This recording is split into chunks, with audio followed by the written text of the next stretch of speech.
ये कोई साधारण निशान नहीं, ये भगवान विष्णु के असली पद चिन्ह है। लेकिन ये यहाँ किसी पूजा के लिए नहीं, बल्कि एक महाशक्तिशाली असुर की छाती को हमेशा के लिए दबाए रखने के लिए है। यह कहानी है असुर गयासुर की।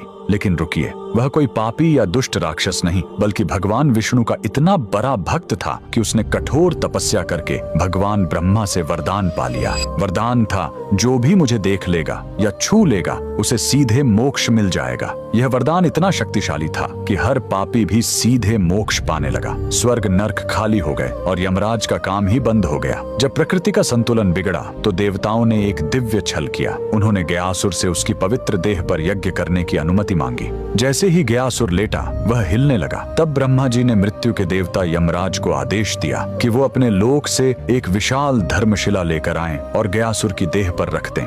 लेकिन गयासुर फिर भी हिलता रहा। तब उसे स्थिर करने के लिए स्वयं भगवान विष्णु ने उस विशाल धर्मशिला पर अपना दाहिना पैर रख दिया, जो हमेशा के लिए अंकित हो गया। भगवान के स्पर्श से गयासुर खुश था। उसने मृत्यु से पहले भगवान विष्णु से वरदान मांगा, मेरी यह देह दुनिया का सबसे बड़ा तीर्थ बने और जो यहाँ अपने पितरों का पिंड दान करेगा उन्हें सीधे मोक्ष मिलेगा। और भगवान के आशीर्वाद से गयासुर का वही शरीर आज बिहार का पवित्र गया शहर है। और जिस स्थान पर विष्णु ने पैर रखा था, वहीं पर बना है यह प्रसिद्ध विष्णुपद मंदिर। लेकिन रुकिए, इसी मंदिर के बगल में इस फल्गु नदी में कभी पानी नहीं दिखेगा। क्यों?